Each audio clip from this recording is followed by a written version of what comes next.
The woman standing in my driveway told me I had 48 hours to tear down the last place where my wife still felt alive. And when I showed her the signed approval with her own name at the bottom, she smiled and said, "Rules change, Mr. Mercer. People like you need to learn that."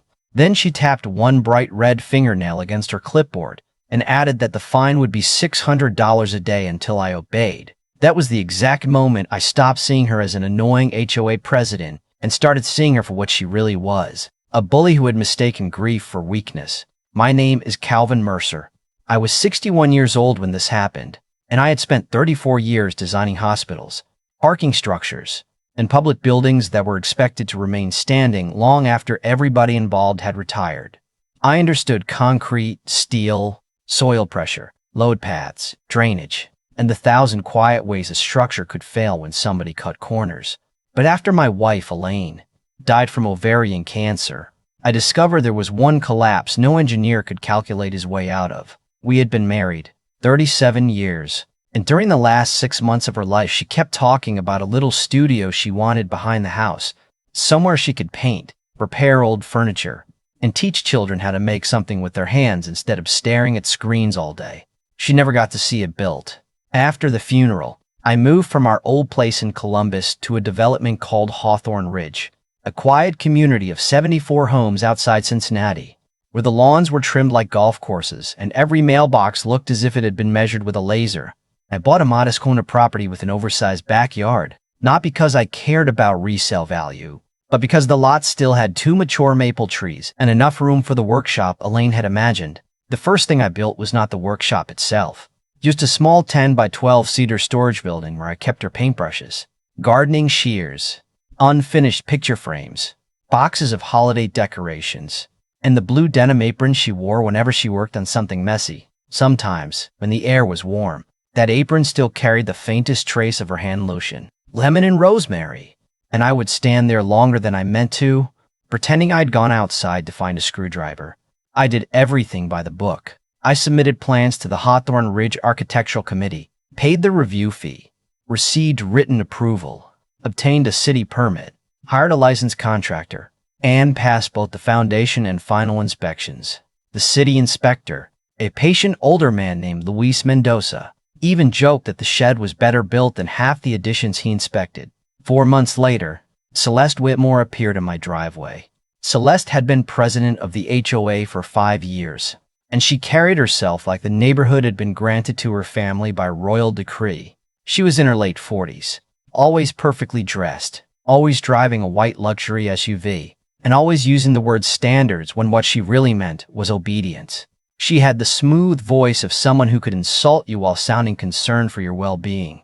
"Calvin," she said, looking past me toward the shed, "we have received complaints that your structure is visually inconsistent with the community." I asked who had complained. She tilted her head and gave me a sad little smile. "Residents have a right to privacy." I handed her the approval letter, the permit, and the inspection report. She barely looked at them. "The board has updated its interpretation of accessory structures," she said. "Your building is now non-compliant." I stared at her for a moment, thinking I had misunderstood. "You approved it. Your signature is right there." Her expression hardened. "Approval can be reconsidered when community impact becomes clear." "Community impact," I repeated. "It holds paintbrushes and Christmas ornaments." She glanced at my old Ford pickup, then at the cedar siding on the shed, and I saw the truth settle into place. This was not about construction. Celeste had decided I did not fit the image she was selling. I was a widower with a scratched truck, work boots, and a house that had not been remodeled into gray and white showroom perfection. To her, I was not a neighbor. I was a dent in the brand. She gave me 48 hours, then walked back to her SUV as if the discussion had ended because she had declared it so. That evening, my next-door neighbor, Marcus Bell, came over carrying 2 beers and the look of a man arriving at a funeral. I had seen him around but never spoken to him beyond a wave. He was a retired firefighter with a bad knee and a habit of saying exactly what he thought. "You got visited by the Queen," he said. I asked how he knew. Half the street saw her car. Around here, that clipboard is basically a warning siren. Marcus told me Celeste had forced one family to remove a basketball hoop because she said it encouraged loitering. Find an elderly woman over wind chimes. and spent 8 months harassing a young couple because their work van stayed in the driveway overnight. They eventually sold the house. She does not need to be right, Marcus said. She just needs to make fighting her more exhausting than leaving. I told him my permits were valid. He nodded slowly. Then make copies. Lots of copies. 3 days later, the certified letter arrived. The HOA demanded removal of an unauthorized exterior structure and imposed an immediate $600 penalty, with additional daily fines beginning after 10 days. I sat at the kitchen table reading it beside Elaine's old coffee mug, the one with a chipped green handle she refused to throw away, and something inside me went very still. Grief had made me tired for years, but tired was not the same as helpless. I opened my laptop, pulled up the original Covenanters, and began reading every page. By midnight, the dining room table was covered with binders, permit records, meeting minutes, county maps, and handwritten notes. At 1:30 in the morning, I found the first crack in Celeste's wall. Section 9.6 stated that any improvement approved in writing and completed under a valid municipal permit could not be subjected to later architectural changes. My shed was protected, but I kept digging, because engineers know one visible crack often means there is stress somewhere deeper. And around 3:15, while comparing property records with satellite images, I noticed something behind Celeste Whitmore's house that did not appear anywhere in the city permit database. It was a 2-story sunroom, nearly 600 square feet, attached to the rear of her home, complete with a raised deck and an outdoor fireplace. No permit, no inspection, no architectural approval, nothing. I leaned back in Elaine's chair and looked through the dark window toward the quiet houses of Hawthorne Ridge. For the first time in a long while, I felt something other than sadness. I felt awake. The next morning, I filed a formal code complaint with the city, attached the property records, the aerial image, and the permit search showing nothing had ever been approved for Celeste's sunroom. Then I made 3 copies and put one in the same blue folder that held every document connected to Elaine's shed. I did not call Celeste. I did not threaten her, and I did not post anything in the neighborhood group, because when you are dealing with someone who survives by controlling the story, the smartest thing you can do is let facts arrive before your emotions do. Luis Mendoza called me 2 days later, and I could hear him trying not to laugh. Calvin, he said, I have inspected storage buildings, decks, basement apartments, and one homemade elevator that nearly killed a man, but I have never seen an HOA president living inside a violation this large while fining people over flower pots. He confirmed the sunroom had no permits, no structural review, no electrical inspection, and no approval from the architectural committee. Worse, the outdoor fireplace sat less than 6 feet from a wooden privacy fence, and the raised deck appeared to be supported by posts that had been placed directly into soil without proper footings. That meant Celeste had not simply skipped paperwork. She had attached hundreds of thousands of pounds of questionable construction to her home. I hoped nobody would look closely. Luis told me the city would issue a notice requiring engineering review, retroactive permits, and possible partial demolition. I thanked him, hung up, and felt guilty for enjoying the silence that followed. Elaine had always been the merciful one. She could forgive a cashier who shortchanged her, a neighbor who borrowed tools and forgot to return them, even a contractor who once installed our kitchen cabinets upside down and insisted it was a European style. She would have told me not to become cruel just because somebody else had chosen cruelty. And that thought stayed with me until Celeste showed up at my door that afternoon. Her hair was still perfect, but everything beneath it looked frightened. She wore oversized sunglasses even though the sky was cloudy, and she held no clipboard this time. Calvin, she said quietly, we need to discuss the complaint you filed against my home. I leaned against the doorframe. I thought residents had a right to privacy. Her mouth tightened. This is not a joke. My sunroom was built years ago under a different interpretation of the rules. City permits are not interpretations. Celeste, you either have them or you do not. She lowered her voice and stepped closer. My husband believes the contractor handled everything. If he finds out, this could create serious problems for my family. There was something almost human in her face then, and for one brief second I considered offering her an easy exit. Withdraw the violation against my shed. I said, remove the fines, and correct the record in writing. File proper permits for your addition and let the city decide what needs to happen. That is all I want. Her fear vanished so quickly. It was like watching a stage light switch off. "You do not dictate terms to the board," she snapped. "I am offering you a chance to stop this before it becomes expensive." Expensive for whom? She leaned close enough for me to smell her perfume. "People can find violations anywhere, Calvin.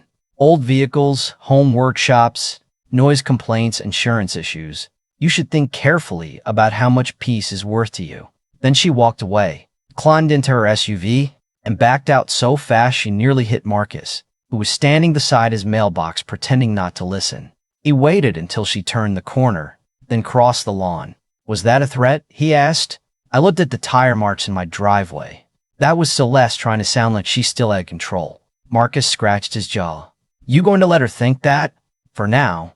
The emergency HOA meeting was announced the following evening. The notice claimed there were urgent concerns involving public safety, unapproved construction, and threatening conduct by a resident. My name was not listed, but everybody knew. By the time I entered the clubhouse on Monday night, nearly 50 people had filled the folding chairs, and the room carried that strange mix of stale coffee, nervous curiosity, and people pretending they were not excited to witness a public disaster. Celeste stood behind a portable podium wearing a navy jacket and the expression of a woman who had rehearsed every sentence in front of a mirror. A large television displayed drone photographs of my backyard. I recognized the cedar shed, Elaine's maple trees, and even the chair where I sat with my coffee some mornings. Celeste clicked to a closer image marked with red circles. "This structure," she began, "presents several potential risks to residents, including access by unsupervised children, storage of unknown substances, possible commercial activity, and concerns related to fire safety." Marcus whispered from the chair beside me. "Maybe the Christmas ornaments are running an illegal casino." I almost laughed. But then Celeste displayed a photograph of me entering the shed at night. The image had been taken from behind my fence.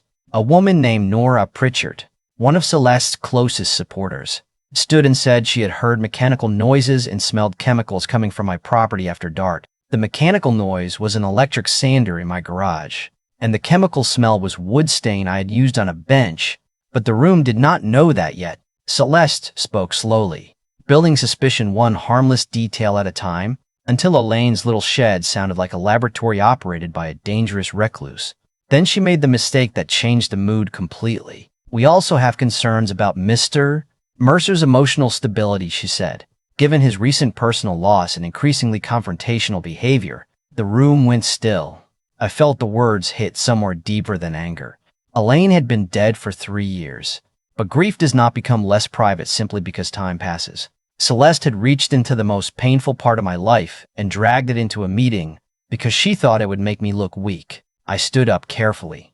"Celeste," I said, "are you suggesting that losing my wife makes me dangerous?" She gave me a sympathetic smile that made my skin crawl. "I am saying the board has a responsibility to consider all factors, including the fact that your own house contains a 600-square-foot addition with no permits."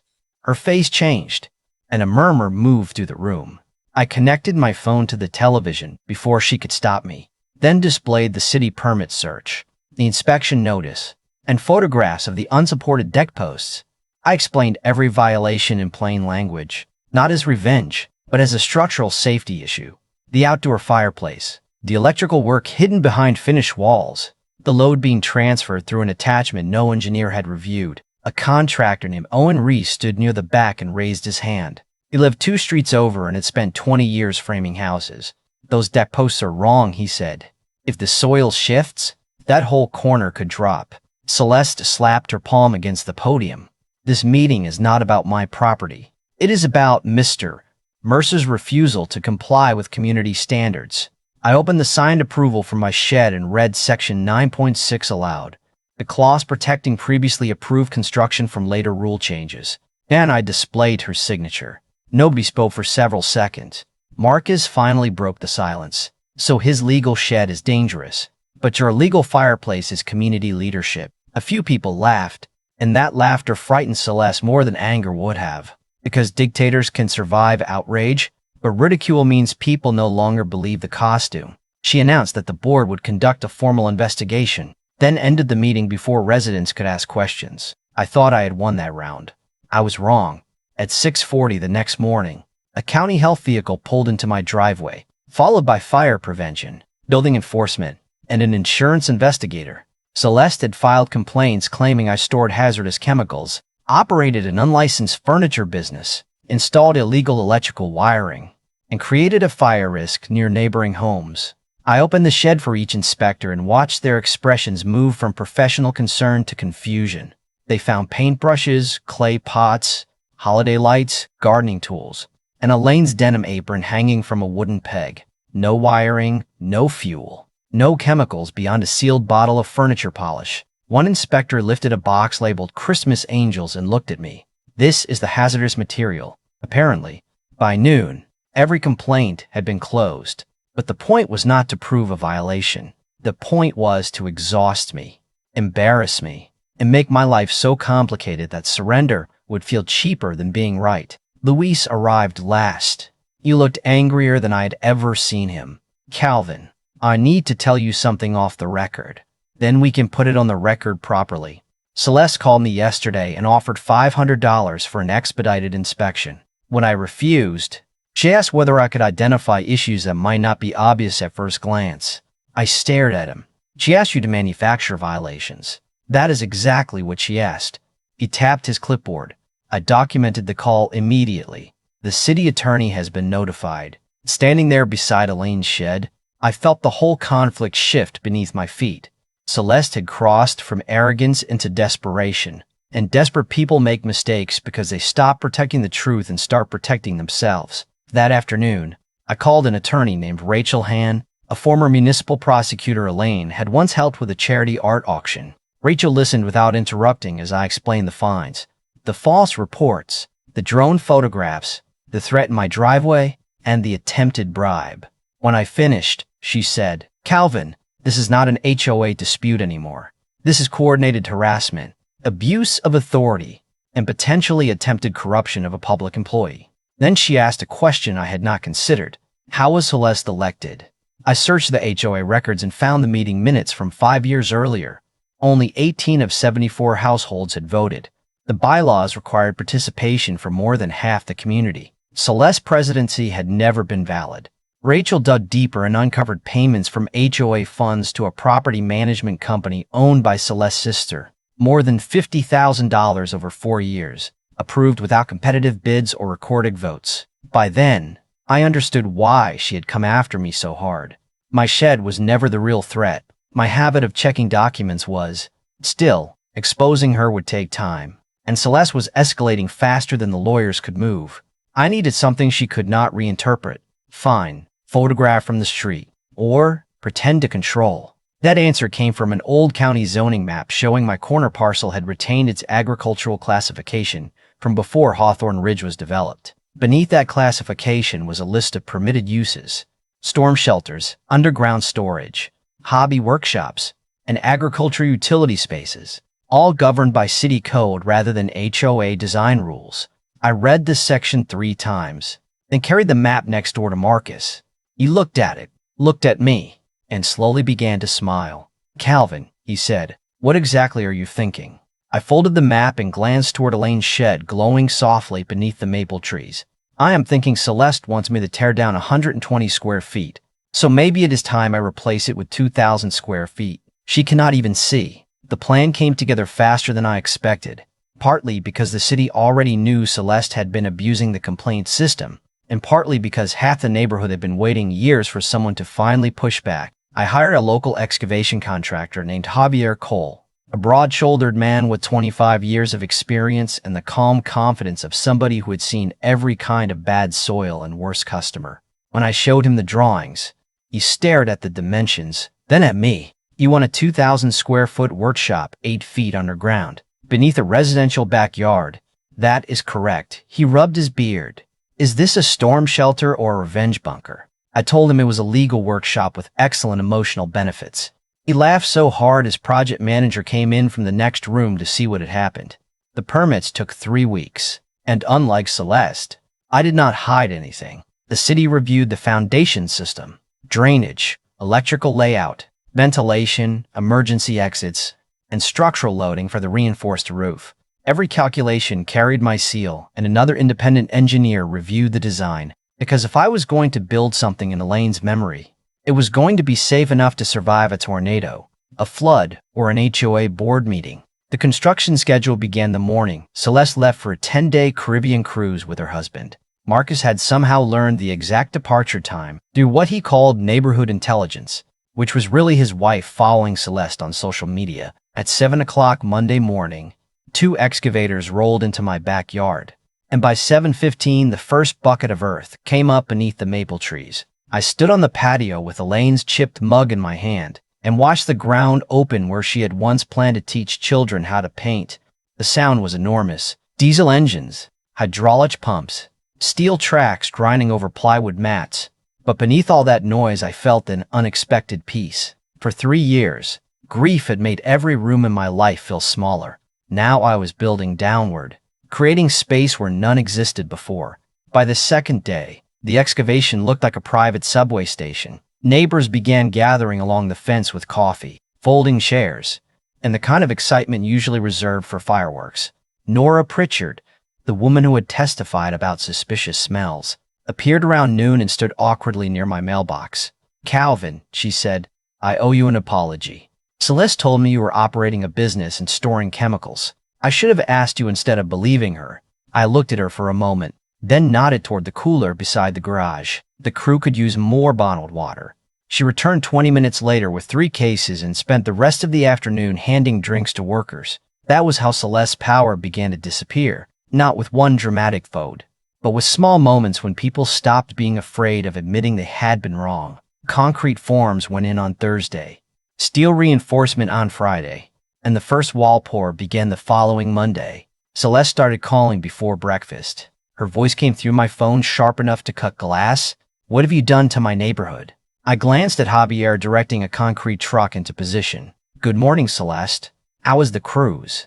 "Do not play games with me. There is a massive industrial excavation behind your house. It is a permitted underground workshop and storm shelter. You cannot build that without HOA approval. Under the county agricultural classification, underground utility and workshop structures are governed by municipal code. The HOA has no architectural jurisdiction below grade." There was silence, then a sound like she had covered the phone and shouted at somebody nearby. "You think you are clever?" she said when she returned. "No," I said. "I think I read the rules." She filed 5 complaints that week from somewhere in the Atlantic. Every inspector who arrived found valid permits, stamped plans, licensed contractors, and a site that exceeded safety requirements. One building official spent almost an hour reviewing the reinforcement, then told Javier it was the best residential concrete work he had seen in years. Celeste called the fire department, environmental services, public works, and even the county agricultural office, apparently hoping one of them would object to the zoning classification. None did. Then the sabotage began. One night, somebody cut the temporary fencing and poured gravel into the fuel tank of a skid steer. The site cameras captured a man in a hooded sweatshirt entering from the easement behind Celeste's property. He was later identified as her nephew. Rachel gave the footage to police, along with records showing Celeste had transferred him money the previous afternoon. By the time her cruise ship returned, the walls were complete. The waterproofing membrane had been installed, and crews were setting steel beams for the roof. Celeste arrived home on a Saturday evening, still dressed in white linen and oversized sunglasses, and walked straight from her SUV to my backyard without changing clothes. Nearly 20 neighbors followed at a safe distance, phones already recording. She stopped at the edge of the excavation and stared down into a concrete room large enough to hold 3 of her sunrooms. Her mouth opened, but nothing came out. Marcus stood beside me and whispered, "I have waited 5 years to see that woman lose the ability to speak." Celeste finally turned toward me. "You tore down the shed." I had, but only after carefully moving every item into climate-controlled storage. The old structure had served its purpose, and the new workshop would preserve Elaine's belongings far better than cedar walls ever could. "You told me it had to go," I said, "so I removed it." Her face tightened as she realized the trap hidden inside her own victory. "You cannot keep this." The city inspector stepped from the stairwell holding a final approval sheet. "Actually," he said, "he can. The structure passed inspection this morning." Celeste looked around at the neighbors, searching for the familiar signs of fear and obedience, but nobody looked away. Then Rachel arrived with 2 detectives and a folder thick enough to end careers. She read Celeste the findings from the financial audit. $53,000 in unauthorized payments, invalid elections, falsified meeting records, and documented attempts to bribe a city official. One detective asked whether she wanted to explain the payment to her nephew before or after they discussed the construction site damage. Celeste's confidence broke all at once. She began shouting that everybody had conspired against her, that the neighborhood would collapse without her, that property values would fall because people like me had been allowed to do whatever they wanted. Then she said the one thing that erased whatever sympathy remained. "I only wanted him gone," she yelled, pointing at me. "He brought death into this neighborhood. That miserable shed, those dead woman's things, that ugly truck, all of it. Nobody should have to look at somebody else's grief every day." The silence after that was different from the silence at the HOA meeting. That silence had been shock. This one was judgment. Marcus stepped forward before I could answer. "Elaine was kinder than you will ever be," he said, "and she never even lived here." The detectives placed Celeste under arrest for attempted bribery, financial misconduct, filing false reports, and conspiracy related to the vandalism. As they led her toward the car, she twisted around and screamed that she would sue me until I lost everything. I looked past her at the reinforced stairwell descending into the earth and said, "You tried to erase 120 square feet of my wife's memory. Celeste, all you did was make me build 2,000. 6 months later, the underground workshop opened every Saturday morning for neighborhood children. Nora taught painting. Marcus repaired bicycles. Javier showed teenagers how to read construction drawings. And I taught woodworking at the long maple benches Elaine had once sketched on the back of a grocery receipt. Her apron hung behind my desk. Her brushes rested in a glass jar. And the ceramic angel stood on a shelf beneath warm lights. The new HOA board canceled the illegal fines, refunded residents, and changed the bylaws so no president could serve more than 2 consecutive terms. Celeste eventually accepted a plea agreement, lost her real estate license, and was ordered to repay the association. But some residents still argue that the criminal case went too far, that public humiliation and removal from office would have been enough. Others believed every consequence was earned the moment she used Elaine's death as a weapon. I still think about that sometimes. Because revenge can feel clean when you are drawing it on paper, the real justice leaves complicated marks on everybody involved. So tell me what you think. Did I defend my home and my wife's memory? Or did I take the fight further than it needed to go? Would you have accepted Celeste's apology if she had offered one? Or would you have exposed everything the way I did? Share your answer in the comments. And if you have ever dealt with an HOA president who believed the rules only apply to everyone else, tell us what happened. Because sometimes the quietest person in the neighborhood is not weak. They are simply measuring twice before they make the cut.